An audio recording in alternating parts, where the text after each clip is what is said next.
In the last few days, we have seen some escalated action in Russia and Ukraine. The United States has signed off on some further measures for Yes. Ukraine to attack Russia. What is your take on that situation as it's unfolding now and what it could lead to? Well, first of all, this is a home game for Russia. Now, I'm not making a case that Putin was correct. He was incorrect. He violated international law when he invaded Ukraine several years ago, a couple years ago.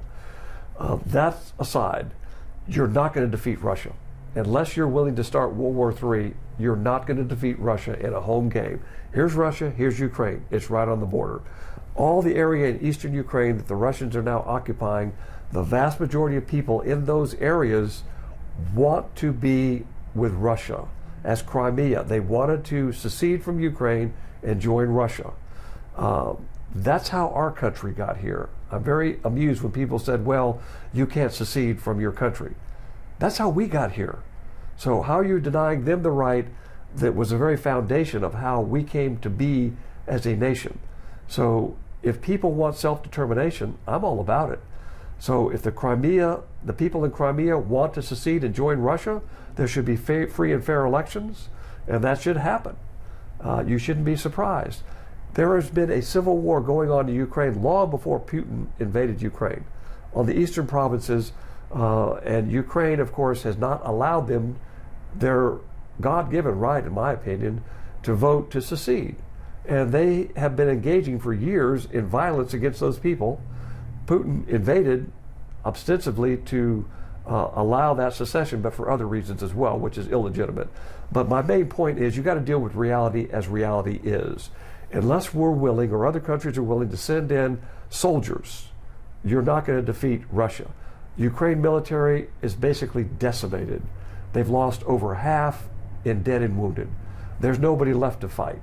So we can send them billions of dollars in bullets and beans and missiles, but you're not going to win. It's just not going to happen. So let's negotiate a peace settlement that both parties can live with. What's very curious to me is this current Biden administration, oh no, we can't talk about a peace settlement with Russia and Ukraine. Out of the question. Total military victory is all we want. But on the other side of the world with Hamas, a Nazi-like organization that slaughtered over 1,000 innocent Jewish people on October the 7th, we got to negotiate a peace. We can't have total military victory for the Israelis. So where you should advocate for total military victory, which is the Israel-Hamas war, they want a peace settlement. Where you should have a peace settlement in Ukraine-Russia, they don't want a peace settlement. It's exactly the opposite. Wars, when fought, should be fought very quickly so that they're ended very quickly. Urban warfare with the Israeli-Hamas conflict is very bloody. That's just the nature of the beast. You're fighting in urban warfare. You're going to have heavy civilian casualties, particularly when Hamas hides its militants inside of mosques, inside of schools, inside of hospitals. These are known facts. So that war should be concluded very quickly, give the Israelis the assets they need to finish it off and establish peace. You can't negotiate with Hamas. There's no negotiating with an organization. Their negotiating position is, we want to kill all of you. With Russia and Ukraine, we can negotiate a peace. It should be negotiated. There's no reason that a whole generation of children should have missing arms and missing legs, and civilians are killed, and it doesn't make any sense. Let's negotiate a settlement there. President Trump, that's his thinking.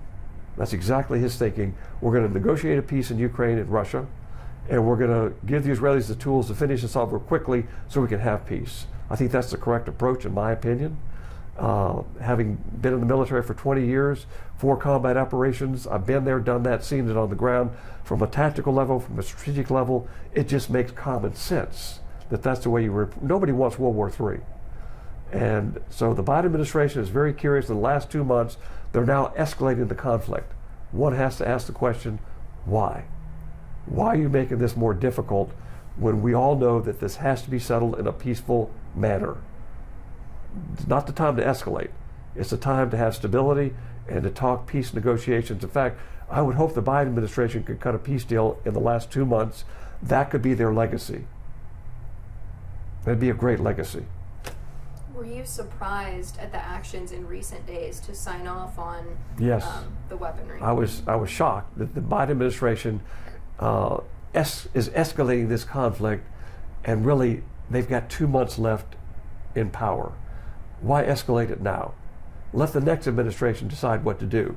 Your time has gone. You've had over 2 years to deal with this, and you failed. And you've cost the American taxpayers billions of dollars, and the propaganda was the next counteroffensive in the spring, in the summer, or the fall, and Russia will collapse. No, they didn't. And nobody that was serious, nobody that was a serious thinker believed in that propaganda. Certainly not myself. Having been to Ukraine many times, having been to Russia, it's just not going to happen.